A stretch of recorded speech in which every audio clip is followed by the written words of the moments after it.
강재규 감독님이 무대 위에 오르셨습니다. 함께 인사드릴까요? 여러분 안녕하십니까? 네, 자리해 주시기 바랍니다. 하정우 씨부터 오늘 와주신 기자님들께 인사 부탁드립니다. 예, 안녕하세요. 이번에 보스턴 1947의 송기정 역할을 맡은 하정우입니다. 반갑습니다. 네, 반갑습니다. 임채환 씨. 안녕하세요. 보스턴 1947 보스턴에서 서윤복 역을 맡은 임시안입니다. 반갑습니다. 반갑습니다. 김상우 씨. 반갑습니다. 1947 보스턴에서 백남현 역할을 맡은 김정입니다. 반갑습니다. 반갑습니다. 감독님. 네, 안녕하세요. 네, 1947 보스턴에서 연출을 맡은 강재규 감독입니다. 반갑습니다. 네, 반갑습니다. 정말 네 분 인사만 했을 뿐인데 가슴이 웅장해지네요. 예. 자, 이제부터 본격적으로 영화 1947 보스턴의 모든 것을 한번 파헤쳐 보도록 하겠습니다. 첫 번째 토크를 바로 진행을 할 텐데요. 첫 번째 토크는 1947 보스턴 국가대표 출전 토크입니다. 자, 세 가지 키워드를 통해서 1947 보스턴 관전 포인트에 대한 이야기를 나눠볼 텐데요. 먼저 첫 번째 키워드 공개합니다. 네, 바로 국가대표 감독입니다. 이 자리에 오신 모든 분들이 다 아시겠지만 1947 보스턴은 한국 블록버스터의 시초를 마련한 첩보 액션 영화 쉬리, 그리고 역대 두 번째 천만 영화이자 한국 전쟁 영화의 대표작 태극기 휘날리며를 연출한 한국 영화 역사에 정말 한 획을 그은 강재규 감독님의 작품인데요. 감독님, 오랜만에 이렇게 관객들을 만나는 소감 어떠십니까? 예, 굉장히 오랜만에 이렇게 관객분들을 만나게 되니까 되게 설레기도 하고 또 긴장도 많이 됩니다. 특히 최근 들어가지고 우리 한국 영화계나 그리고 콘텐츠 업계 전체에 내외적으로 아마 여러 가지 일들이 있었고요. 그래서 더더욱 또 긴장이 되는 것 같습니다. 네, 아마 지금 여러 가지 생각이 드실 것 같아요. 그리고 한국 영화계를 이끄는 대표 감독님으로서 책임감 그리고 사명감도 느껴집니다. 자, 1947년이라는 시대적 배경부터 마라톤이라는 이 스포츠에 대한 고증까지 제작 과정이 결코 쉽지는 않았을 것 같은데 이 작품을 제작하시면서 감독님 어떤 부분에 가장 중점을 두셨나요? 크게 두 가지였던 것 같습니다. 아무래도 이게 실화를 바탕으로 한 영화이다 보니까 어떻게 우리 세 분의 얘기를 사실에 가장 근접해서 보여줄 것인가. 그래서 시나리오 작업 때도 가급적이면은 픽션을 좀 최소화하고 실제 이야기를 충실히 담는데 좀 더 신경을 많이 썼던 것 같고요. 그리고 두 번째는 아무래도 이 영화가 마라톤 영화니까 마라톤에 좀 집중하자. 그래서 과연 어떻게 마라톤 42.19를 어떻게 보여주고 또 어떻게 설계할 것인가. 그리고 얼마나 흥미진진하게 우리 마라톤을 또 보여줄 것인가. 뭐 이런 부분들을 시나리오 단계나 촬영 단계에서 굉장히 많이 신경을 썼던 것 같고요. 그와 더불어서 우리 이제 임시완 배우가 결국은 서윤복 역할의 마라토너를 역을 맡았는데 이 서윤복 선수를 어떻게 하면 우리 임시완 배우를 어떻게 하면 서윤복화할까, 그리고 진짜 마라톤으로 어떻게 만들까.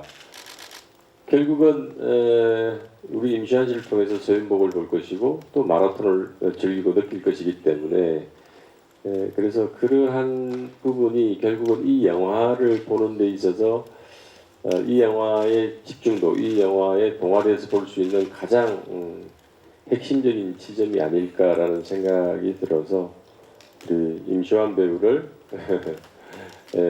좀 진짜 마라톤 선수를 만드는 그런 일에 좀 집중했던 것 같습니다.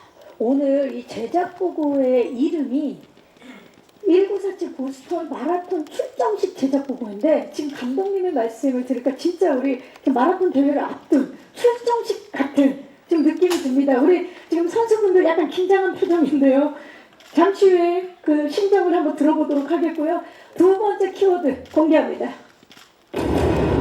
바로 국가대표 배우입니다. 자, 이번 작품 국가대표 인물들을 연기하기 위한 정말 국가대표 배우분들이 한자리에 함께 하셨는데 정말 대한민국 대체 불가한 배우들이죠. 우리 하정우 씨, 임시완 씨, 그리고 충무로 대표 신스텔러 우리 김상호 씨가 만났습니다. 먼저 하정우 씨 이 작품 선택한 이유부터 좀 여쭤볼게요. 일단 드라마가 주는 힘이 굉장히 컸던 것 같아요. 사실은 이 시나리오, 이 영화를 접하기 전까지는 뭐 손기정 선생님이야 워낙 민족의 영웅이시니까 알고 있었는데 그 안의 상황은 몰랐었던 것 같아요. 어떻게 태극마크를 달게 되었고 또 어떻게 그 보스턴 마라톤 대회에 참여하게 되었는지 시나리오를 봤을 때 그 여정이 굉장히 울림이 있었던 것 같다는 생각이 들었었어요. 그러면서 자연스럽게 마음이 움직였고 또 물론 가장 중요한 건 이 이야기를 풀어낸 강재일 감독님에 대한 어떤 그런 믿음이 있었던 것 같아요. 이야기의 힘과 감독님에 대한 믿음을 이야기해 주셨어요. 자, 임시완 씨는 실제로 러닝크루로 활동할 만큼 달리기에 애정이 있는 걸로 알고 있고 또 드라마에서도 또 뛰는 모습을 보여줬었고 자, 마라톤을 소재로 한 영화에 출연하게 된 소감 어때요?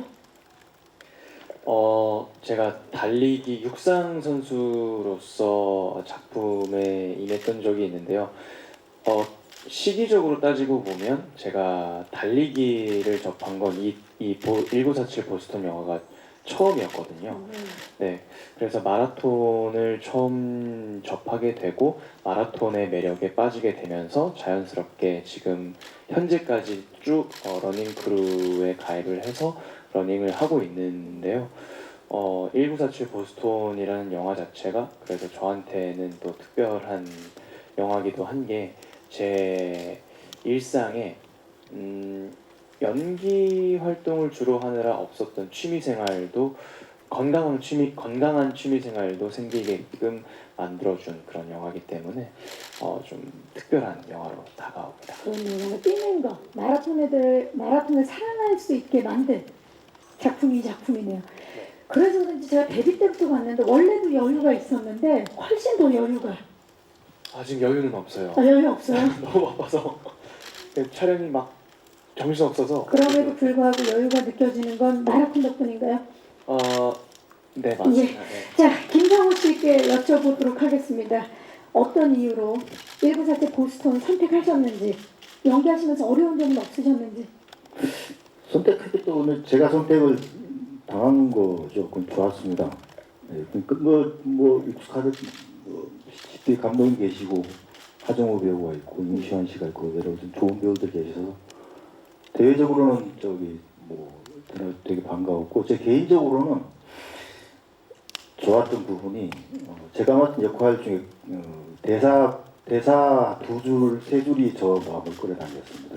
그 대사가 뭐였냐면 우리가 대회 나가기 전에 어떤 난관에 부딪혔는데 그때 이제 저기 선수들이랑 저랑 이렇게 하는 대사가 있는데 그게 와닿았습니다. 그게 지금은 정확히 기억 안 나는데 어떤 입장이었냐면은 나라가 없다가 다시 나라가 생긴 그 일상의 사람들의 마음가짐을 얘기해 볼 수 있지 않을까, 표현해 볼 수 있지 않을까 하는 생각이 훅 들어가서 저는 거기가 아주 좋았습니다. 여러 가지 이 작품을 선택한 이유가 여러 가지 있겠지만 특히 그 대사가 우리 김상호 씨의 마음을 움직였군요. 저희도 궁금한데요. 예. 자, 그렇다면 이제 마지막 키워드를 만나보도록 하겠습니다. 공개합니다. 마지막 키워드 최초의 국가대표 실화입니다. 자, 이번 작품 1947년 보스턴 마라톤 대회에 국가대표로 출전한 서윤복, 남승용 선수와 그리고 감독을 맡았던 손기정 선수의 실화를 바탕으로 한 작품입니다. 감독님, 실제 인물들과 사건에 대해서 간단하게 좀 설명 좀 부탁드려도 될까요? 예, 아마 이 내용 여러분들 대부분 알고 계시리라고 생각이 되는데요. 1936년 베를린 올림픽에서 우리 송기정 선수가 금메달을 땄고 남승영 선수가 동메달을 땄습니다. 그리고 그 이후에 우리가 광복을 맞이할 때까지 꽤 시간이 있었는데요. 이제 뭐 일장기 화분으로 일장기를 가리고 이런 사건들 때문에 여러 가지 핍박이 있었고 육상을 제대로 할 수 없어서 그러다가 광복 이후에 본격적으로 활동을 재개했고 첫 국제대회인 1947년 보스턴 마라톤 대회에 참가하기 위해서 그 당시에 처음으로 46년도에 1년 전에 서윤복이라는 시내를 발굴하게 됩니다. 그래서 이 세 사람이 같이 훈련하고 동고동락을 하면서 보스턴 마라톤 대회에 참여하는 여정 그리고 열정 이런 것들을 그려가고 있는 영화입니다. 네, 이야기를 해주셨는데 그렇다면 이 작품을 통해서 감독님께서 관객들에게 전하고 싶은 메시지는 뭘까요?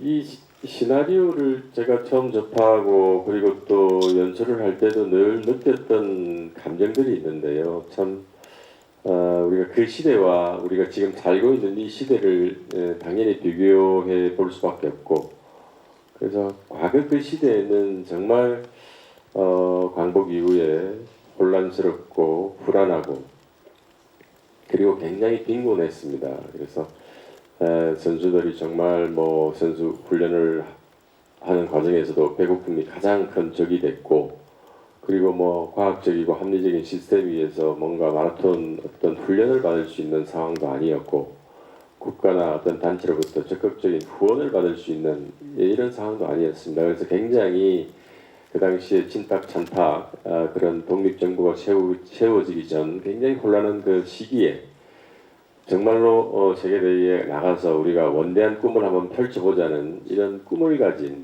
이 새 마라토너의 그러한 도전, 열정, 어떤 희생 이런 것들을 좀 보여드리고 싶다는 생각이 들었고요. 그리고 이러한 것들이 그분들의 그 시대 정신이 지금 우리 굉장히 힘들게 또 지금 살고 계신 우리 많은 국민들에게 많은 또 관객들에게 좀 뭔가 시사하는 바가 있지 않겠나 또 울림이 있지 않겠나 이런 생각이 들었습니다. 네, 과거를 잊지 않고 그때를 제대로 돌이켜 봤을 때 더 좋은 미래가 다가오지 않을까라는 기대를 해봅니다. 자, 이렇게 세 가지 키워드를 통해서 1947 보스턴에 대해서 다채로운 관전 포인트들을 살펴봤습니다. 다음 토크로 넘어가기 앞서서 1947 보스턴 국가대표팀 명단 공개 영상부터 공개하도록 하겠습니다. 만나보시죠. 함께 보고 오셨습니다. 자, 이들과 함께 보스턴 마라톤 대회 과연 어떤 기적이 일어날지 기대가 됩니다. 자, 그럼 두 번째 토크 바로 이어서 진행해 보도록 하겠습니다. 두 번째 토크는 1947 보스턴 선수 입장 토크입니다. 자, 이번 토크에서는 이번 작품에 등장하는 인물들을 좀 낱낱이 분석해보는 시간을 가져볼 텐데 스틸과 함께 한 분씩 등장하도록 하겠습니다. 첫 번째 스틸 주시죠. 손기정, 처음 만나볼 인물 1947년 보스턴의 기적을 이끄는 마라톤의 전설 손기정입니다. 저 스틸을 딱 보니까 저는 막 이런 생각이 드네요. I'm happy, I'm MC, and you, and you, and you. 예, you, Mike. I'm Nono. 예. Yeah. You Feel good. feel good. Yeah, thank Happy? you. I'm happy. 예. Yeah. 아, 정말 행복해 보이는데, 근데 진짜 I'm happy, I'm runner가 정말 큰 의미를 가지고 있는 것 같아요. I'm runner라는 건 굉장히 리스펙할 수 있는 뛰는 사람이라는 건 굉장히 존경할 만한 가치가 있는 그런 의미가 아닌가 싶어요.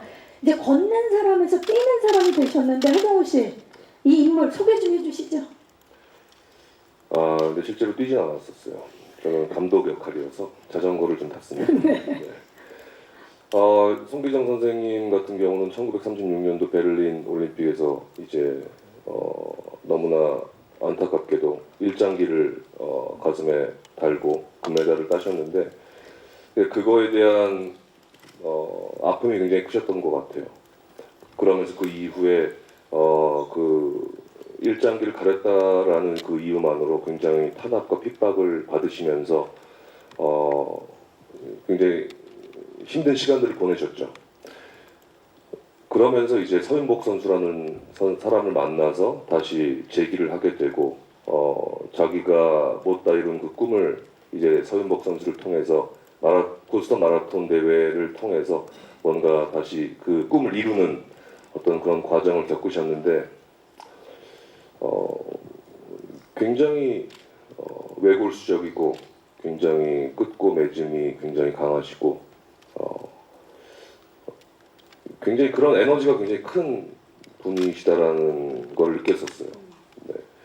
그래서 촬영 전에 이게 실존 인물이다 보니까 감독님과 이야기를 나누면서 연기 하나하나 표현하는 것, 대사 한마디 한마디 뱉는 것이 굉장히 조심스러웠고 늘 그분 송기정 선생님을 생각을 하면서 촬영에 임했던 기억이 납니다. 지금 말씀해 주셨는데 실존 인물을 연기하는 거기 때문에 진짜 쉽지 않은 과정이었을 것 같아요. 감독님과 말씀을 많이 나누셨다 그랬는데 어떤 부분을 가장 많이 신경을 쓰셨나요? 일단 이 극에서 송기정 선생님이 이제 나오는 어떤 장면들에 있어서 이제 이러한 이야기를 준비를 하신 감독님께 굉장히 사소한 것만 여쭤봤던 것 같아요. 실제 성격부터 시작해서 그러한 시간들을 어떻게 이겨내시고 보내셨는지 그러한 것들을 매번 촬영을 할 때마다 감독님께서 굉장히 옛날 이야기 들려주듯이 네, 말씀을 많이 해주셨던 것 같아요. 자, 하정우 씨와 강재규 감독님이 함께 만들어낸 송기정 캐릭터 과연 어떤 모습으로 우리에게 찾아올지 기대해 주시기 바라고요. 자, 다음은 1947년 보스턴 마라톤 대회 국가대표 선수 서윤복 선수입니다. 스틸 공개합니다. 지금 이분이 러너시네요. 지금 보니까 예, 정말 지금 뛰는 이 손동작부터 눈빛까지 완벽하게 제2의 송기정을 꿈꾸는 인물이죠. 자, 임시완 씨 서윤복 캐릭터 소개 좀 해주시죠. 서윤복 선수는 어려서부터 손기정 선수를 선망의 대상으로 생각하고 늘 달리기에 재능도 있었고 달리기를 좋아했었던 인물이었었어요. 하지만 가정 형편 때문에 쉽사리 달리기 마라토너가 되는 것에 도전하지 못하고 있다가 좋은 기회로 손기정 선수께서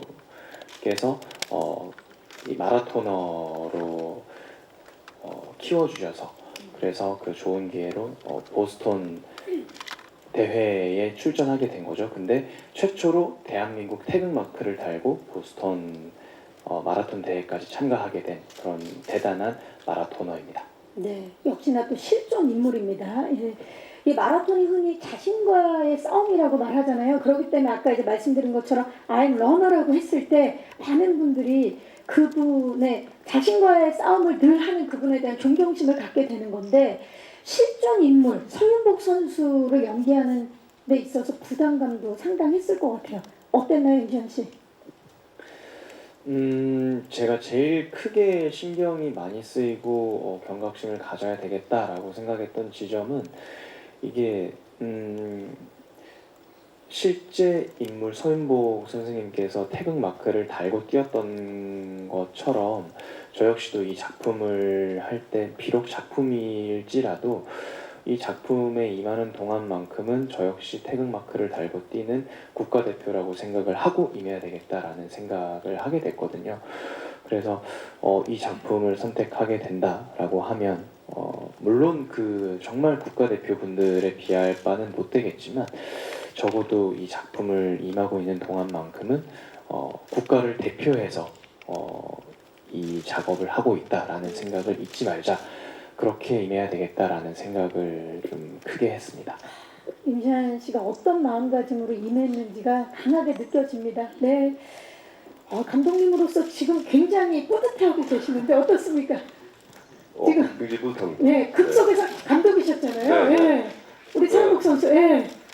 실제로 이제 마지막에 이제 마라톤 대회 장면이 있었는데 실제로 임시완 배우가 뛰는 걸 보고서 굉장히 놀라웠었던 기억이 나서 그냥 정말 마라토너 같았었어요. 지금 막 떠오르죠. 네네. 그래서 굉장히 자랑스럽습니다. 멋집니다 정말. 예. 자, 이번에는 마지막으로 1947년 보스턴 마라톤 대회 재정 보증인 백남현에 대해서 살펴보도록 하겠습니다. 스틸 공개합니다. 웃는 모습이 정말 멋지죠? 예. 자, 앞서 소개한 인물들에 비해서 저희에게는 좀 낯선 인물이기도 하거든요. 재정 보증인 백남현, 어떤 인물인가요? 재정 보증인이 뭐랬냐면은 저기가 그때 우리나라가 정상적인 국가가 아니어서 너네들이 여기 대회를 출전을 하려면은 일정한 돈을 내야 된다. 왜냐하면은 너네들이 보스턴 가서 돌아가지 않을 수도 있으니 불법 처리할 수도 있으니 돈을 내야 된다라고 해서 그 돈을 이제 보증해준 사람이죠. 백남현. 엄청난 역할이네요. 예. 그리고 생활적으로 봤을 때는 이 두 분은 마라토너는 자기 자신과의 싸움이라고 그러잖아요. 그 싸움 동안에 저는 이제 일상과의 싸움을 해서 돈을 벌었죠. 그 돈으로 제 조국의 마라토너를 재정 보증인해서 뛰게 만든 그런 사람입니다. 네. 정말 없어서는 안 될 그런 인물인데 예. 그야말로 국가대표팀의 뭐 아주 든든한 지원군이었는데요. 백남현은 실존 인물이지만 다른 인물들에 비해서 남아있는 자료가 많지 않았다고 들었어요. 맞습니까, 김성우 씨? 네. 예. 저기 실존 인물이셨고 그리고 보스턴 1947 보스턴 마라톤에서 아주 큰 영향력을 발휘하셔가지고 진행을 잘 하셨던 분인 건 사실이고 또 그만큼에 대한 그 자료가 없는 것 또한 사실이었습니다. 네, 그래서 연기할 때 그러니까 조금 더 좀 무섭기도 하고 조심스럽기도 하고 그런 기억이 있습니다. 맞아요. 왜냐면 실존 인물이셨기 때문에 그 부분에 있어서 고민이 많으셨을 텐데 근데 그런 걸 다 떠나서 우리 김상호 씨의 저 미소 한 번에 예, 정말 모든 걸 맡기고 싶은 예, 정말 보증하게 만드는 그런 미소가 아닐까 싶어요. 자, 이렇게 해서 1947년 보스턴 마라톤을 함께한 3명의 인물에 대해서 이야기를 나눠봤습니다. 자, 마지막 토크로 넘어가기에 앞서서 여러분들을 1947년 보스턴으로 한 걸음 다가갈 수 있게 저희가 영상을 준비해봤는데요. 1947 보스턴 한 걸음 영상 만나보시죠. 네, 1947 박수가 나오고 있네요. 1947 보스턴 한 걸음 영상을 통해서 자, 우리가 그곳으로 한 걸음 더 다가간 그런 느낌입니다. 자, 이제 마지막 토크를 진행해 볼 텐데요. 세 번째 토크는 1947 보스턴 연습일지 토크입니다. 자, 이번 토크에서는 비하인드 스틸을 통해서 영화 촬영 에피소드를 좀 이야기를 나눠볼게요. 첫 번째 스틸 만나봅니다. 후입니다. 후. 자, 송기정, 서윤복 선수 사진과 그리고 하정우 씨, 임시완 씨 사진이 지금 나란히 붙어 있습니다. 스틸을 보니까 왜 이분들이 캐스팅이 됐는지 너무나도 잘 알 것 같지만 또 그래도 감독님께 좀 여쭤볼게요. 배우분들이 실제 인물과 어떤 점이 싱크로율이 높았는지 감독님 좀 여쭤볼게요. 이분들을 캐스팅하신 이유. 제가 임시완 씨가 저희들이 이제 뭐 임시완 씨 나오기 전 장면들이 먼저 선행돼서 촬영을 진행 중이었고 임시완 씨는 촬영이 한 15%쯤 진행되었을 때 합류를 하셨는데 저 많이 그날을 기다렸죠. 그런데 첫 촬영을 하는데 우리 육상구락부에 합류해서 이제 처음으로 같이 선수들과 자기 소개를 하는 상황이었는데. 첫 프레임에 딱 잡혔을 때 저도 모르게 서인복이 나타났다. 뭐 이렇게 그냥 혼자서 중얼거린 기억이 납니다. 그래서 그 정도로 제가 이미지 속에서 안고 있었던 서윤복과 모니터를 통해서 본 서윤복에서 온 그 일체감으로 인해서 아까 우리 영상에서 보셨지만 소름이 약간 돋을 정도로 굉장히 짜릿한 경험을 했던 기억이 납니다. 그리고 우리 하정우 배우는 촬영 당시에도 뭐 저희들이 지금 여러분들 보셔도 아마 굉장히 이 전체적인 외모나 느낌이 비슷한 느낌을 많이 받으실 텐데 촬영하면서도 현장에서 굉장히 그런 얘기들이 많았고요. 그리고 특히 제가 편집할 때 이제 여러 이제 한 장면들을 또 보고 반복해서 보게 되다 보니까 정말 저는 이 작품 준비하면서 송기정 선생님에 대해서도 많이 여러 가지 자료, 영상 이런 것들을 보면서 그분의 어투, 그런거리, 행동, 성품, 성격 뭐 이런 것들에 대해서도 많이 접하게 되었는데 정말 많이 닮아 있다, 많이 닮아 있다. 그래서 편집실에서 저희들끼리도 그런 얘기를 참 많이 했습니다. 그래서 이 두 배우가 정말로 송기정이 되고 서인복이 되는 데에 정말 혼신의 힘을 기울였구나. 굉장한 노력을 했구나. 그렇게 참 좋은 이미지, 좋은 인상을 갖고 작업을 했던 것 같습니다. 네.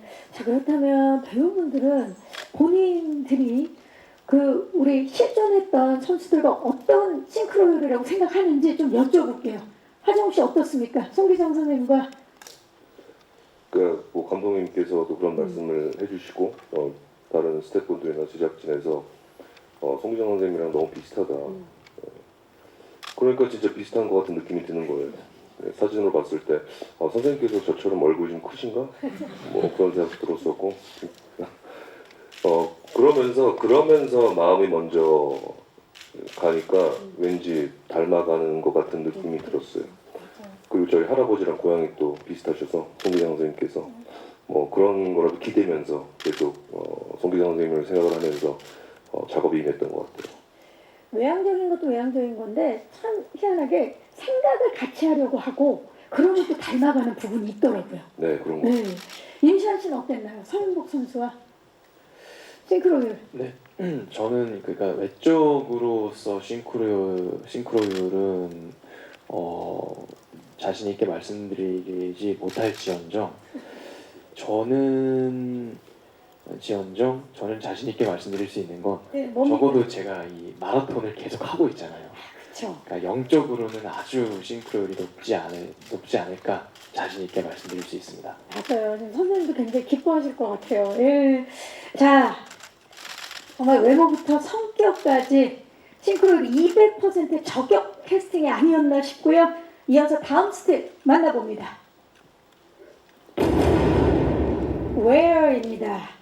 자, 1947 보스턴은 서울, 인천, 대전, 제천, 천안, 광주, 목포 등 국내뿐만 아니라요. 호주 멜버른, 질롱, 그리고 발라렛 등 다양한 지역에서 촬영이 진행된 걸로 알고 있어요. 감독님, 실제 영화 속 배경은 서울과 보스턴인데 이렇게 전국 각지를 비롯해서 해외 로켓까지 다양한 장소에서 촬영하신 이유 좀 여쭐게요. 크게는 이제 두 가지인데요. 하나는 뭐 1947년도 서울을 어떻게 또 보여주고 재현할 것인가, 또 하나는 1947년 보스턴을 또 어떻게 보여줄 것인가의 문제였는데, 뭐 여러분 아시다시피 저희들이 지금 우리나라에 지금 종찰이 없는 상태이고요. 그리고 특정 시대를 재현해놓은 오픈세트가 거의 전무한 상황이기 때문에 특정 연도인 1947년도를 재현하기는 굉장히 어려웠습니다. 특히 1947년도 뭐 무학제 고개라든지 우리 육상부락부라든지 송기정 선생의 뭐 집이라든지 이런 것들이 만만치 않았습니다. 그래서 그러한 부분들에 부합되는 장소들을 찾다 보니까 뭐 전국 각지를 다 누비게 되었고, 그 중에서 참 운 좋게도 뭐 제천, 그다음에 광주, 그다음에 목포 이런 등지에서 저희들이 생각하고 있는 이미지와 부합되는 장소들을 찾게 됐고, 물론 미술이라든지 뭐 여러 가지 요소들이 결합이 되고 CG가 결합이 되어서 부족한 부분들을 메꾸긴 했지만 비교적 만족스럽게 작업을 했던 것 같고요. 그리고 이제 특히 가장 문제가 됐던 게 1947년 보스턴을 어떻게 재현할 것인가, 그게 제일 큰 숙제였습니다. 거기에 일단은 보스턴을 먼저 갔습니다. 보스턴을 먼저 갔는데 당연히 거기에 마라톤 코스도 확인을 하고, 그리고 보스턴에서 우리가 과연 얼마 일부라도 촬영을 할 수 있는 지점이 있을까라고 했는데 너무 현대화돼서 도무지 어떻게 촬영할 수 있는 여건이 되지 못했습니다. 그래서 헝가리, 폴란드, 라트비아, 그리고 남미에 있는 우루과이, 호주, 뉴질랜드 뭐 이런 전 세계를 다 헌팅 리스트에 올려서 저희 헌팅 팀들이 직접 가서 헌팅하고 찾아봤는데 그 결과 노력의 결과 결국 호주 멜버른을 중심으로 해서 멜버른 근처에 있는 조금 전에 말씀하신 발라레스라든지 실롱, 그다음에 밴디고 이런 지역들이 정말로 야 이게 어떻게 1947년 보스턴이 여기에 있는 것 같은 느낌이 들 정도로 저희들이 자료를 통해서 확인했던 보스턴의 여러 가지 건축 양식 그 외에도 많이 닮아 있었기 때문에 그쪽에서 시의 적극적인 협조를 받고 촬영을 잘 마무리할 수 있었습니다. 근데 그때 또 한번 느낀 게 왜 이 도시들이 이렇게 적극적으로 저희 영화를 지원해 주는가? 왜냐하면 도시 전체를 통제해서 찍었기 때문에 역시 한류의 힘이었습니다. 다들 한국 우리 컨텐츠들을 좋아하고 한국 영화 사랑하고 그래서 시 공무원 많은 분들이 많은 협조를 해주었습니다. 그분들께도 이 자리를 빌려서 감사의 말씀을 드리고 정말 그 시대를 완벽하게 구현해내기 위해서 얼마나 많은 노력들이 깃들었는지 감독님 말씀을 들으니까 알겠네요. 자, 하정우 씨. 정말 많은 분들이 하정우 씨는 언제 국내에 계시나 라는 말이 있을 정도로 영화상에서 정말 다양한 곳에 계셨어요. 이번에도 다양한 곳에서 촬영을 했는데 어떤 게 가장 떠오르세요? 일단 멜버른 처음 갔었는데 굉장히 아름다운 도시더라고요.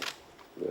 특히나 아까 감독님께서 언급하셨던 저희가 그 대회 장면을 찍었던 그 인근 지역, 차로 한 2-3시간 정도 거리에 그 정도의 거리가 있는 작은 도시들에서 촬영이 진행이 됐었는데 처음 갔을 때 너무 놀랐어요.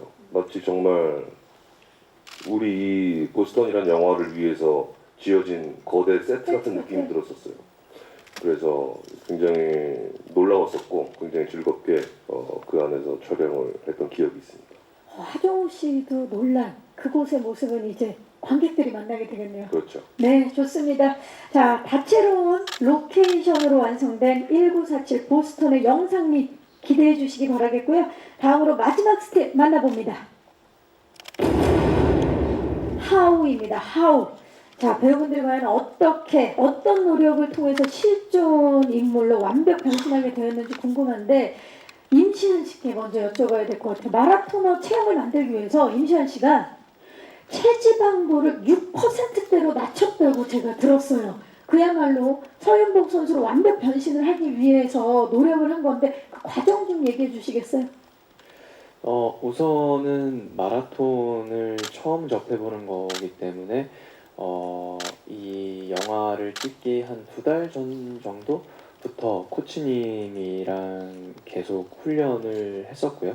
그리고 이제 그래서 실력적으로도 짧은 기간 안에 최대한 비슷하게 담기 위해서 노력을 했었고 외적으로도 마라토너의 어떤 모습이 보여야 될 것 같다라는 생각이 들어서 식단이랑 운동 같이 겸하면서 촬영이 끝날 때까지 계속 달리는 씬이었기 때문에 촬영이 끝나는 순간까지 계속 식단과 운동을 병행을 했던 걸로 기억이 나요. 그리고 제가 막 원체 몸이 좋았다면 조금 더 고생을 덜 할 수 있었겠지만 제가 막 운동을 평상시에 막 대단히 많이 하고 그런 성향은 아니었기 때문에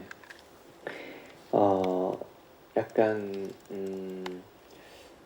촬영 중간중간 사이사이 틈틈이 계속 조금씩 운동을 계속해서 그 운동이 근육이 좀 쫀쫀하게 있는 상태로 보이게끔 그렇게 하려고 노력을 좀 많이 했었어요. 훈련을 받는 동안에 계속해서 몸이 달라지는 모습을 우리가 직접 볼 수 있겠네요. 네, 제가 체지방 6%는 인생이 처음으로 한번 봤어요. 내 몸에 저는 볼 수 없는 6%가 되기도 하는구나. 그걸 보고서 저도 좀 많이 신기했었어요. 근데 그 뒤로 다시는 보지는 못했고요. 그래도 또 기회가 되면 또 볼 수 있는 수 아닙니까? 정말 그 6%를 만들기 위해서 했던 그 고생들을 제가 알고 있으니까 그렇죠. 사실 자신은 없지만 또 언젠가 마라톤 영화가 또 생기게 된다면 가능하지 않을까? 도전은 해보긴 해야 하지 않을까 싶네요. 하정우 씨 보신 적 있으세요? 6%. 없습니다. 예. 김상우 씨? 30, 40%. 아, 이것도 그렇게 디테일하게. 예. 자, 김상우 씨 마이크 드신 김에 질문 드리도록 하겠습니다. 김상우 씨가 연기한 백라면은 국가대표팀의 통역을 담당하고 있는 인물이다 보니까 긴 영어 대사가 많으셨던 걸로 알고 있어요. 영어 연기 준비 어떻게 하셨는지. 그 영어가 나올 때마다 저는 빨리 우리나라가 전 세계를 통일해서 한글을 공용어로 만들어야 되겠다는 만국 공통어로. 네. 네.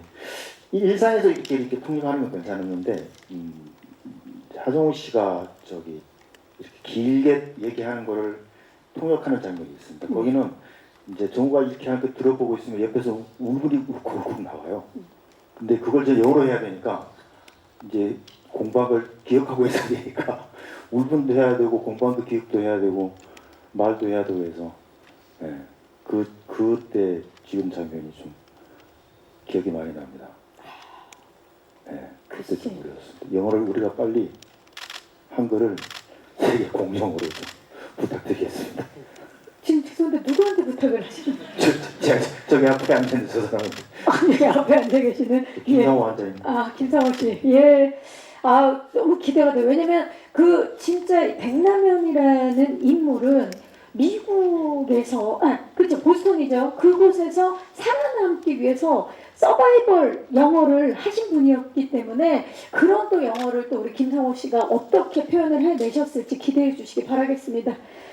자, 하정우 씨도 사실 감독 역할이기 때문에 아까도 잠깐 말씀하셨지만 뛰는 건 임시완 씨가 다 했다. 나는 자전거를 많이 탔다 그랬는데 옆에서 또 응원하는 씬을 많이 찍으신 걸로 알고 있는데 뛰는 임시완 씨를 보면서 어떤 마음이 드셨나요? 정말 그 임시완 배우가 아까도 얘기를 했지만 촬영을 앞두고 정말 선수들이 받는 트레이닝을 받은 걸로 알고 있어요. 촬영 중간중간에도 계속 그 트레이닝을 코치님이 오셔가지고 이제 뭐 카메라 뭐 이제 셋업 변화하는 중간중간 시간 날 때마다도 계속 웨이트 트레이닝부터 해서 계속 훈련을 하는 모습을 보면서 근데 그런 과정을 지켜봤기 때문에 그 대회 장면을 찍을 때 정말 배우가 뛰는 것이 아니라 선수가 뛴다라는 어떤 그런 마음이 자연스럽게 생기더라고요. 그랬을 때 아까도 앞서 말씀드렸지만 정말 놀라운 장면들이고 경험이었던 것 같다는 생각이 들어요. 자전거를 타고 옆에서 같이 달려오는 하정우 씨를 봤을 때 임시완 씨는 어떤 마음이었나요? 그냥 마땅히 제가 해야 될 거라는 생각이 들었었어요. 그래서 그게 편안하겠다 이런 생각 그런 거는 안 들었고 그냥 PT를 받을 때 운동을 할 때 그때를 좀 연상을 해보긴 했었어요. 보통 이게 나는 힘들어 죽겠는데 막 하나 더 막 이렇게 할 때 네네네 그게 사실 정말 어떻게 표현을 하는 게 정확하냐면 이게 마음속으로는 네 알겠습니다 그렇게 해보겠습니다 지만 실제로 발현되는 거는 거의 그 단어 하나가 거의 뇌를 긁을 정도의 그런 자극이잖아요. 너무 힘들어 죽겠으니까. 그래서 그때 어떤 반응에 대해서 이게 네 알겠습니다가 아니라 뭔가 그때 극한으로 갔을 때 어떠한 반응이 나오겠구나 그런 생각을 하고 좀 그걸 좀 반영해서 촬영을 해보려고 노력을 했었어요. 근데 사실 1947년도의 자전거기 때문에 안장이 그렇게 편하진 않았어요. 예, 알겠습니다. 자, 현대가 이렇게 해서 자전거로 따라붙었다면은 뭔가 내가 앞질렀다. 나름 고충심이 있었다 자전거가. 꼭 그렇게 이야기를 해야 속이 오려나겠어요. 갑자기 생각이 났습니다. 예, 갑자기. 좋습니다. 그 당시 자전거까지도 고증에 의해서 그 당시의 자전거를 사용해서 했다라는 거죠. 지금 이 말씀은? 그렇죠. 대단합니다. 딱딱합니다. 네, 좋은 정보 감사의 말씀 드리겠습니다. 자, 이렇게 해서 연습 일지 토크까지 함께 나눠봤습니다. 우리 감독님과 배우분들이 정말 하나가 돼서 이 작품을 위해서 어떤 혼신을 다했는지가 느껴지는 대답들이었습니다. 자, 이제 마이크를 오늘 와주신 기자님들께 넘겨보도록 하겠습니다. 1947 보스턴에 대해서 궁금하신 점 있으신 기자님, 네, 벌써 손 들어주셨네요. 마이크 전달할게요, 기자님. 잠시만요. 안녕하세요. 받으셨나요? 네, 안녕하세요. 네. 수주경 이다원 기자입니다. 반갑습니다. 이번 영화 사실 실화의 힘을 바탕으로 해서 많은 기대를 받고 있긴 한데 이제 강재희 감독님한테 먼저 말씀을 드리면 네. 사실 저 배성우 배우가 아직도 그 예고편에도 나오고 있기 때문에 후반 작업할 때 또 많이 고민도 하셨을 것 같은데요. 그런 부분에 대해서 조금 우려를 갖고 있는 예비 관객들한테 보스턴을 꼭 봐야 하는 이유 혹은 그런 거에 대한 부담이 혹시 없으셨는지에 대해서 좀 묻고 싶고 또 하정우 배우한테도 이번 여름 성수기 때 한번 또 도전을 하셨다가 기대보다 조금 아쉬운 성적을 거두셨는데 추석 때도 또 한번 도전을 나서게 됐거든요. 그래서 이제 오랜만에 느꼈던 그 영화 산업에 대해서 굉장히 좀 아쉬웠던 점들도 막 많이 말씀하셨는데 이번에도 좀 그런 부담감이 있는지 그리고 이 여름 성수기 때보다 이번 보스턴이 좀 더 강점이 있다면 무엇이 있는지에 대해서 좀 말씀해 주시면 감사할 것 같습니다. 네.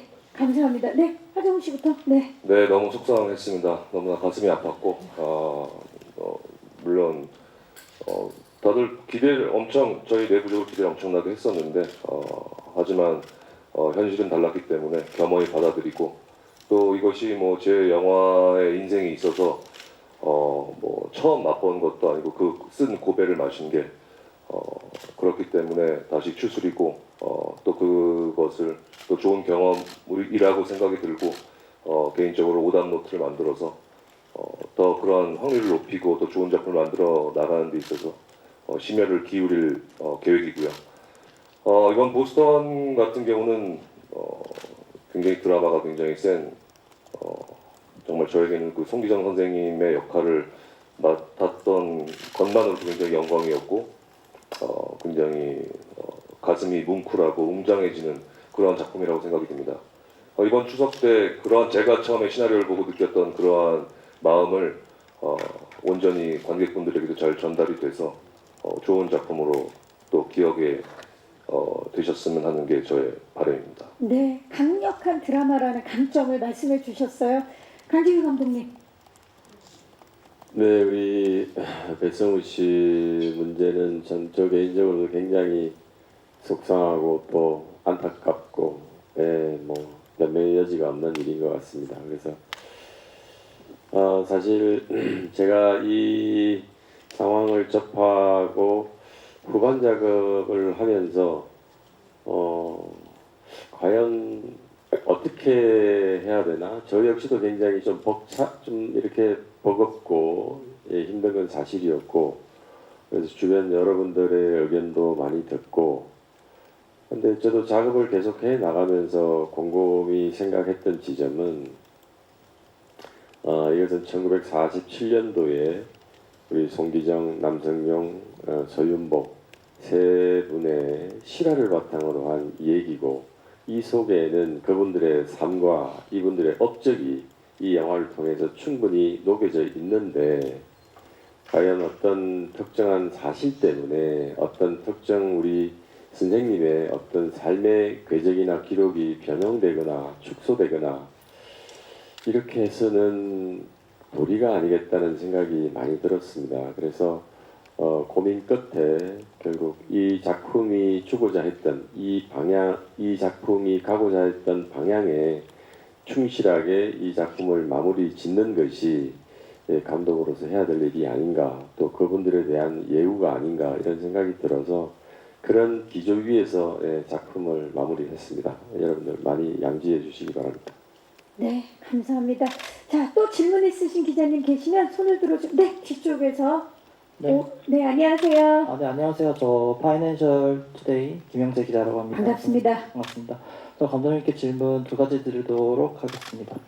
먼저 하나는 이제 감독님께서 이제 과거 장수상이나 민우씨 오는 날로 쉼표를 가졌다라고 표현하신 인터뷰를 봤는데요. 그래도 강재규 감독하면 이제 은행나무 침대, 쉬리, 태극기 휘날리며 저는 쉬리 때가 가장 기억에 남습니다. 그때 막 뉴스에서 뭐 우리나라 영화가 타이타닉을 이겼다 막 그런 거 되게 나왔던 기억이 강하게 남아있는데 다시 어쨌든 전쟁 영화는 아니지만 다시 또 대작으로 돌아오신 소감을 듣고 싶습니다. 그리고 이 영화 역시 과거 연출작들만큼이나 음악이 중요한 영화가 될 것 같습니다. 태극기 휘날리며 스코어는 지금도 TV에서 자주 나오는데요. 그 은행나무 침대 때부터 이동준 음악 감독님이랑 같이 작업하셨는데 이번에도 같이 작업하셨는지 궁금하고 그게 아니라면 이 영화에서 음악이 어떤 역할이 되길 바라셨는지 궁금합니다. 네, 감독님 이번엔 태극기 휘날리며가 아닌 태극마크를 달고 돌아오셨는데 소감 먼저 여쭐게요. 대작으로 돌아온 소감.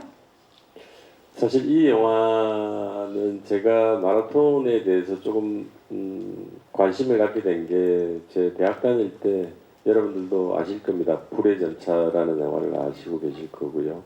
그때 저는 굉장히 강한 인상을 받았고 이 달린다는 거, 달리기라는 것이 저는 그냥 그전엔 특별한 개념이 없었는데 그 영화를 보고 정말로 너무 매혹적이고 힘이 있고 인간의 본성에 가장 근접된 운동이 아닌가, 정말 매력있다 이런 생각을 많이 하게 됐고, 그 이후에 우리 송기정 선생님의 나의 조국 나의 마라톤 또 책도 우연하게 또 접하게 되고, 그러면서 제가 마라톤과 달리기에 대한 이런 스포츠 영화에 대한 관심들이 하나둘씩 쌓여갔던 것 같습니다. 그런 와중에 우리 장원석 대표가 시나리오를 하나 들고 왔어요. 그때가 2018년으로 기억을 하는데요. 보니까 1947 보스턴이라는 시나리오더라고요. 그래서 시나리오를 보니까 지금 현재 내용이었던 거죠. 그래서 정말 가슴이 되게 설레었고 뛰었고 벅찼고 이게 운명인가? 나한테 이렇게 운명적으로 다가왔구나. 그래서 여지없이 반드시 해야 되겠다는 생각을 하게 됐던 것 같습니다. 음악에 대한 질문도 주셨어요. 네. 당연히 이번에도 이동준 음악 감독과 함께 작업을 했고요. 영화의 어떤 색깔, 어떤 분위기로 볼 때도 여지없이 이동준 음악 감독이 좋은 스코어를 만들어주지 않을까라는 믿음에서 출발을 했고, 사실은 주변에서들 좀 반대들도 있었습니다. 그동안 너무 첫 영화부터 단편 영화 민우씨 오는 날을 비롯해서 모든 영화들을 이동준 음악 감독과 작업을 했는데 이번에는 좀 분위기를 바꿔보지 않겠느냐 그런 말씀도 주셨는데 글쎄요, 모든 작품에 있어서 뭔가 이렇게 느낌을 관통할 수 있는 우리 음악 감독의 자기의 색깔과 능력치들이 분명히 있기 때문에 저는 1947 보스턴에서도 역시 힘있고 좋은 음악을 주실 거라는 믿으면서 같이 작업했습니다. 네, 기대해 보도록 하겠습니다. 자, 시간 관계상 마지막 질문. 네, 혹시 계십니까? 네, 마이크 전달할게요. 안녕하세요. 네, 안녕하세요. 데일리안의 홍정선입니다. 반갑습니다. 네, 먼저 김상호 배우님께 좀 여쭙고 싶어요. 이제 이게 만약에 지금 21세기라면 열심히 훈련해서 대회에 참가했다지만 1947년이다 보니까 그 중간 사이에 굉장히 역정이 있을 거고 그래서 이 백남현이라는 캐릭터가 중요하게 등장한다는 생각이 드는데 아까 잠깐 영상을 보니까 단순히 이렇게 애국, 그러니까 우리 고국에서 왔다 이런 느낌이 아니라 좀 더 웃음도 주시고 묘한 긴장감도 주시고 그래서 이 영화에서 어떤 역할하시는 부분이 크겠구나라는 어떤 기대감을 좀 얻었습니다. 그래서 이 캐릭터에 대해서 이 진지함과 가벼움 사이에서 어떻게 연기하셨는지 궁금하고요. 하정우 배우께는 영상 보니까 굉장히 좀 머리끝부터 발끝까지 의상이 유달리 좀 눈에 띄더라고요. 굉장히 댄디하고 멋있던데 송기정에 대한 어떤 해석을 통해서 나온 의상인지 궁금합니다. 네, 김상우 씨. 예, 백남 이분의 이 캐릭터의 매력은 순방향이 아니었습니다. 그러니까 우리 다 같이 저쪽 산으로 올라갑시다. 그리고 그럽시다. 나를 따라 올라가면 됩니다. 이쪽으로 올라가면 됩니다. 이런 순방향이 아니라 그 산에 산에서 생존하고 있는 사람에 대한 그 사람의 입장을 얘기할 수 있어서 있는 인물이라 되게 매력적이에요. 예를 들어서 그들은 명분을 따진다면은 저는 실리를 따지는 거죠. 그 명분 찾아서 뭐하게 명분을 밥 먹어주는 것도 아닌데 일단 해보고 난 다음에 그때 무슨 방법이 생기겠지라는 그게 또 그 시대에 나라가 없는 민족의 사람들이 살아야 되는 나의 방식이었나 싶기도 하고 제가 제일 매력적인 백남현의 제일 매력적인 그거였습니다. 신파도 아니었고 그는 그렇다고 해서 무슨 어떤 엄청난 애국심도 아니었고, 하지만 그거 갖고 있는 피는 분명히 조선 사람이었고, 그리고 저 조선에서 온 마라토너 3명을 보는 순간 울컥하고, 그럼에도 불구하고 그는 실리를 따져서 계속 나가는 그 양면을 이렇게 공유하는 걸 보고 되게 매력적이라고 느꼈습니다. 아마 그게 잘 표현되면은 좀 괜찮은 캐릭터가 되지 않을까 생각합니다. 네, 감사합니다. 진지함과 가벼운 사이에서 이런 또 고민들이 있으셨기 때문에 기대해 주시기 바랍니다. 하정우 씨. 네. 일단 이 영화에 나온 모든 배우들의 의상들은 철저히 고증을 통해서 준비가 된 걸로 알고 있고 놀라웠었어요. 이게 이렇게 멋스러울 수가 있을까라는 생각이 들었어요. 그때 당시에 어떤 옷 디자인이나 옷 매무새가. 그래서 의상실장님한테 재차 얘기를 했었죠. 이게 진짜 이때 시대의 옷이 맞냐 해서 라벨을 봤더니 어떤 디자이너 브랜드로 더라고요. 그래서 와, 이 브랜드가 이런 느낌, 이런 디자인이구나라고 하면서 굉장히 신기해하면서 의상 피팅을 했던 생각이 드는데, 하여튼 철저히 고증을 통해서 헤어스타일이든 의상이든 철저히 고증을 통해서 배치가 된 거기 때문에 다른 뭐 특별히 제가 뭐 엣지를 준 건 없습니다. 뭐 본인은 이제 캐릭터에 대한 다양한 해석은 했겠지만 의상에 있어서는 고증에 의해서 준비된 의상이다라고 말씀해 주셨어요.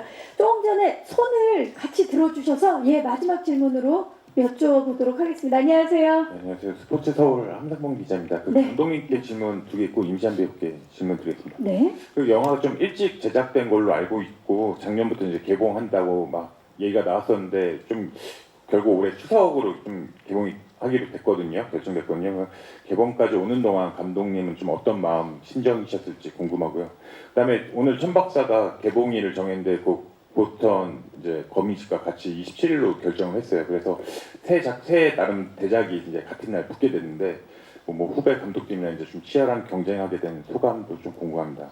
그다음에 임시한 배우 같은 경우는 이제 송강호, 설경구, 이병헌, 뭐 이성민 이런 형님 배우들하고 좀 인연이 깊은데 이번에도 또 두 형님과 또 찍게 됐는데 요 하정우, 김성호 배우는 어떤 형님이었는지 궁금합니다. 네, 감사합니다. 자, 개봉 시기에 대해서 어떤 마음이셨는지 감독님께 먼저 여쭤볼게요.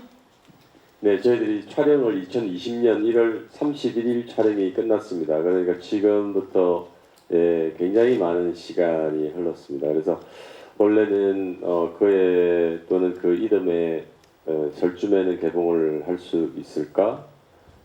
그랬지만 뭐 여러분 잘 아시는 바와 같이 코로나가 닥쳤고, 그래서 불가피하게 개봉을 연기하고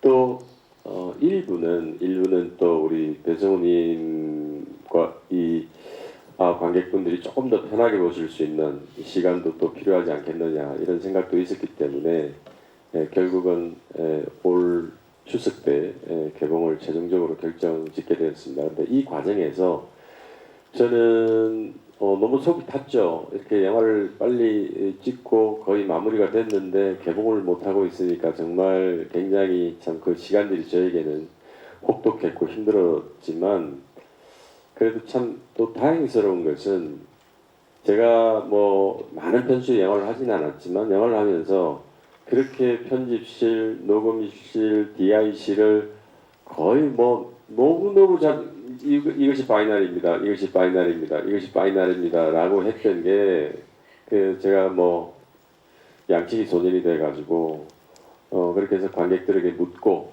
또 그분들이 또 주시는 좋은 아이디어들 또 반영해서 수정하고를 끊임없이 할 수 있었던 거. 그래서 실질적으로 최종적인 작업이 끝난 것은 지금 사실은 한 2주 정도밖에 되지 않았습니다. 그래서 마지막 순간까지 최선을 다할 수 있었던 점은 개봉이 늦어졌지만 고무적인 일이라고 생각을 하고요.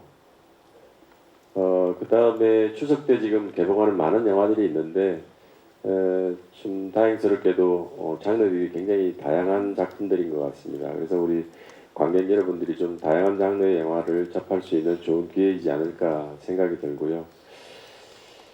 저 역시도 뭐 당연히 흥행에 대한 부담은 있죠.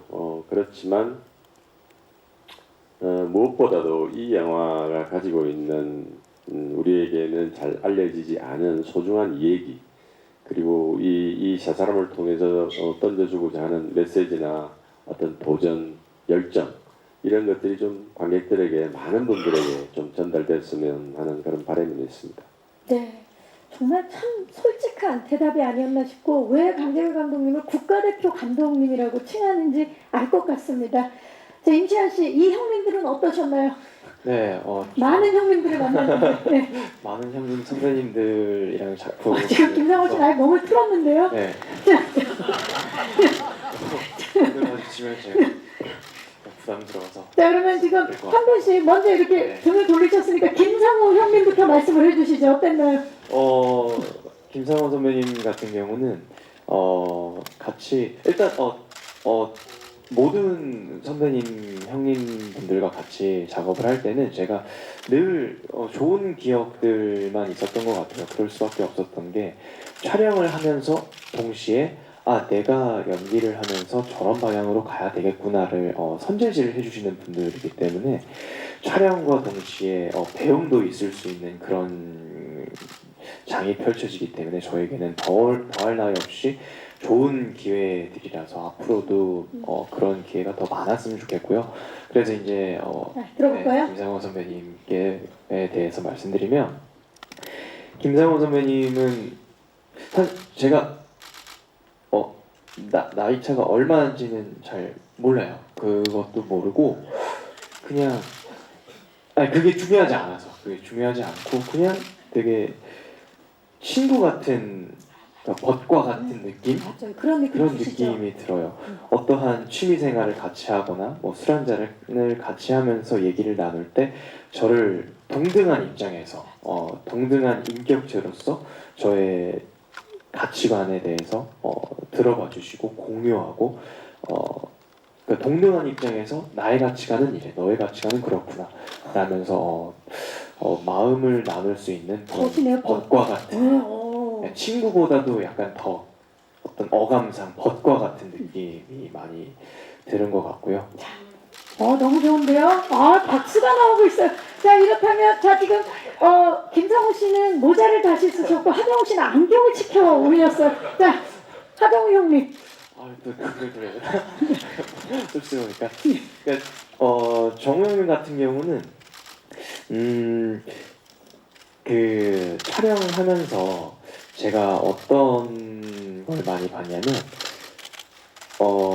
이 형님은 선배님으로서 연기를 하실 때 이렇게 씬과 씬 사이, 촬영 중간 사이사이에 어떠한 그 너무 과몰입해서 이것만 보이는 상황에서 벗어나기 위한 그런 준비 과정들 어떤 그런 것들이 굉장히 탁월하시다라는 생각을 많이 받았거든요. 저 같은 경우는 연기를 할 때 슛이 들어가면 촬영을 하게 되면 분장을 하고 나면 사실 그거밖에 안 보이는 게 컸었어요. 그러다 보니까 늘 지나고 나면 나는 그때 최선을 다한 것 같았는데 왜 늘 뭔가 부족해 보이지? 라는 후회가 많은데 선배님 그 정우영 같은 경우는 중간중간에 그 예여 쿨다운? 이거를 뭐라고 표현을 해야 되죠? 쿨다운 한국말이 기억이 안 나요. 그 쿨다운이요? 쿨링다운? 약간 좀 이게 절제하고 그런 걸 말씀하시는 건가요? 그러니까 이제 촬영에 들어가면 그게 좀 이렇게 끌어오른다라고 해야 되나요? 끌어오르는데 그런 체력적인 정신적인 안배를 한다. 정신적으로 이렇게 에너지를 많이 쓰는데 그런 것에 대한 체력 안배가 굉장히 탁월하시는 분인 것 같아서 이런 것도 좀 계속 배워야 되겠다라고 해서 실제로 제가 다음 촬영, 그 다음 촬영 이후로 촬영 끝나면 촬영할 때마다 다른 작품마다 씬과 씬 사이에 계속 막 저도 자주 걸어요. 무슨 말씀인지 알 네. 것 같아요. 그러니까 네. 그냥 나무 하나만 보고 이게 다가 아니라 전체적인 숲을 지배하는 자 같은. 네네. 그렇죠. 네. 그래서 이제 좀 멀리 보시고자 하는 그런 거를 제가 많이 느꼈었고 그리고 평상시에도 되게 그런 위트들이 되게 많아요. 맞아. 네. 사실 정우 형 같은 경우는 숨만 쉬어도 뭔가 웃기기 시작하는 그런 힘이 있으신 것 같아요. 숨만 쉬어도 웃기는. 네. 좋습니다. 자, 지금 너무 부러워하는 게 느껴져요. 왜냐면은 정말 남을 웃긴다는 게 쉬운 게 아닌데 하정우 씨는 숨만 쉬어도 네, 숨 한 번만 쉬어주시겠어요? 네, 좋습니다. 자, 이렇게 해서 마무리를 짓도록 하겠습니다. 질문 주신 기자님들 진심으로 감사의 말씀을 드리겠고요. 자, 이제 저희 포토타임을 앞두고 있는데 끝인사를 부탁드려야 될 것 같아요. 하정우 씨부터. 예, 저는 개인적으로 이 보스턴 1947이라는 작품이 어떤 제가 어릴 적 갖고 있었던 꿈이 하나가 실현된 부분이기도 해요. 그것이 무엇이냐면 2003년도쯤이었던 것 같아요. 제가 대학교 졸업반이었는데 그때 벽돌집이라는 갈비살 파는 고깃집이 있었어요. 있죠. 그때 강재규 감독님이 지금 봤을 때는 아마 연출부들을 이제 데리고 가서 이제 회식을 하시면서 막 영화 얘기를 나누시는 모습을 제가 우연히 보게 됐었어요. 네. 그때 한창 오디션 보러 다니고 한창 그 강재규 감독님에 대한 어떤 같이 작업을 하고 싶다는 어떤 그런 마음이 크잖아요. 그랬을 때 그때 제가 그 상호명부터 그 상황까지 또렷하게 기억을 하는 거는 그때 그 식당에서 나오면서 나도 언젠간 배우가 돼서 강재규 감독님 영화에 참여를 해서 저렇게 그 자리에 앉아서 영화 이야기를 나누면 참 좋겠다라는 생각을 했었던 것 같아요. 그래서 굉장히 저에게는 이 보스턴 1947이 저의 정말 어렸을 때 배우를 꿈꾸며 오디션을 보러 다녔던 그 청년 하정우가 어떤 꿈이 이루어지는 작품이 아닌가라는 생각이 들어서 저에게는 굉장히 큰 의미가 있는 그렇죠. 작품이었고 작업이었던 것 같습니다. 저희 이제 추석 때 개봉을 하죠. 많은 또 작품들과 함께 개봉을 하는데 아까 감독님께서 말씀하셨듯이 다양한 선택을 하시면서 극장에 와 주셔서 마음껏 즐길 수 있는 그런 작품이 되었으면 좋겠습니다. 감사합니다. 보스턴 회식은 벽돌집이네요. 자, 임시완 씨. 저는 이 영화를 가편집본을 1년 전인가 보면서 그런 생각이 들었었어요. 우리가 살아가면서 어떠한 도전에 대한 기회나 열정이 점점 더 사라지는 것 같은 그런 느낌을 많이 받았거든요. 근데 그 흐릿해진 그런 도전 의식을 다시 우리로 하여금 들끓게 만들어주는 그런 영화가 아닐까라는 생각이 듭니다. 많은 기대 부탁드리겠습니다. 감사합니다. 김상호 씨. 예, 거기 실존하셨던 분들의 이야기를 다루는 게 조심스럽기도 하고 또 좋은 점은 그렇게 하셨던 게 사실이니까 드라마가 허술한 게 또 약점이 될 수 있는데 우리 영화는 좀 보고 있으면은 정우가 말했던 것처럼 감독님도 말씀하셨던 것처럼 되게 드라마적으로 아주 치밀하게 만들었습니다. 그래서 아마 즐길 수 있을 만한 가치가 충분할 거라고 생각합니다.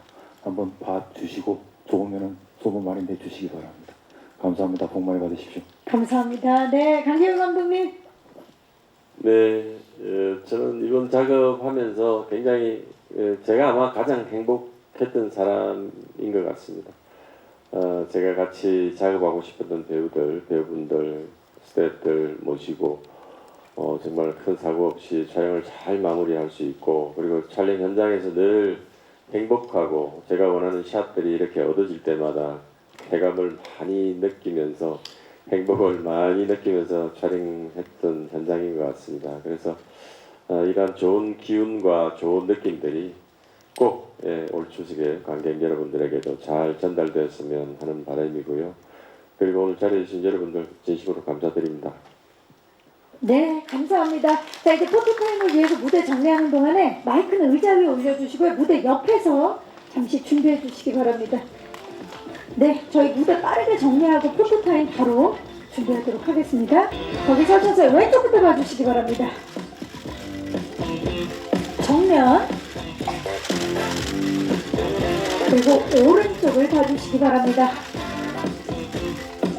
정면 아래쪽 그리고 정면 뒤쪽을 봐주시죠. 한국 영화 역사에 없어서는 안 될 작품들을 연출해 주신 강재규 감독님이십니다. 잠시 다시 모실게요. 네, 감사합니다. 자, 이번에는 하정우 씨 모시겠습니다. 네, 하정우 씨 시선 왼쪽부터 봐주시죠. 정면을 봐주시고요. 오른쪽을 봐주시기 바랍니다. 정면 아래쪽 그리고 정면 뒤쪽을 봐주시기 바랍니다. 자, 정말 위트부터 진중한 연기까지 안 되는 게 없는 하정우 씨 잠시 모실게요. 네, 자 임시완 씨 모실까요? 자, 임시완 씨 정말 바쁜 하루하루를 보내고 있는데 매일 뛰기 때문에 이런 또 여유를 가질 수 있는 게 아닌가 싶습니다. 왼쪽부터 봐주시죠. 정면 오른쪽을 봐주시기 바랍니다. 정면 아래쪽 그리고 정면 뒤쪽을 봐주시기 바랍니다. 네, 자 임시완 씨 잠시 후에 다시 모실게요. 네, 이어서 대장해 주시고, 자 이번에는 김상호 배우를 모시겠습니다. 정말 마라토너가 되고 싶었던 김상호 씨 왼쪽부터 봐주시기 바랍니다. 정면을 봐주시고요. 오른쪽을 봐주시기 바랍니다. 정면 아래쪽 그리고 정면 뒤쪽을 봐주시죠. 자, 김상호 씨 그 자리에 계시고요. 하정우 씨와 임시완 씨 다시 모실게요. 자, 1947 보스턴의 주역들입니다. 아, 멋집니다. 네, 조금만 가까이 서셔서, 예, 하정우 씨 쪽으로 한 발만. 네, 좋습니다. 거기가 중앙입니다. 자, 왼쪽부터 봐주시죠. 정면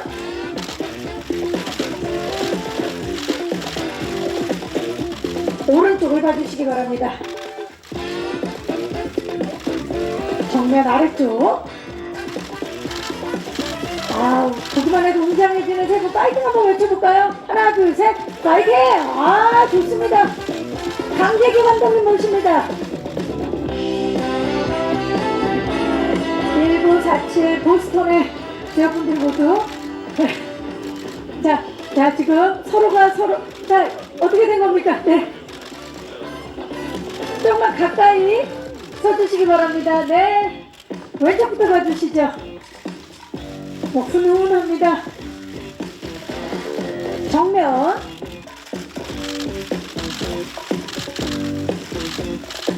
오른쪽을 봐주시기 바랍니다.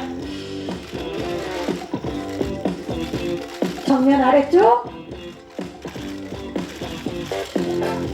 자, 이제 정면을 보시고요. 저희가 현수막을 준비했거든요. 현수막을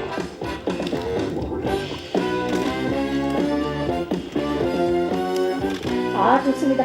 네, 조금씩 더 벌려서 그리고 감독님 쪽으로 한 발만 조금만 더 옆으로. 네, 중앙을 맞춰서 좋습니다. 지금 자, 현수막과 김상호 씨가 몸을 살짝 틀어서 왼쪽부터 봐주시기 바랍니다. 네, 현수막을 좀 쫙 펴주시고요. 좋습니다. 자, 그리고 감독님과 임시완 씨가 몸을 살짝 틀어서 오른쪽을 그 다음으로 봐주시고요. 네, 오른쪽입니다. 자, 마지막으로 중앙을 봐주시기 바랍니다. 정면을 봐주시고요. 네, 먼저 정면을 봐주시고요. 자, 한쪽 손으로 잡고 이제 한쪽 손으로 마지막 파이팅을 한번 외쳐보겠습니다. 제가 보스턴을 외칠게요. 1947 보스턴 파이팅! 네. 자, 이상으로 1947 보스턴 마라톤 출정식 제작 부분을 마치도록 하겠습니다. 스텝에게 현수막 전해주시고요. 모두 무대 아래쪽으로 뛰어서 퇴장해 주시기 바랍니다. 감사합니다. 네, 감사합니다. 네. 자, 이것으로 1947 보스턴 마라톤 출정식 제작 부분을 마치도록 하겠습니다.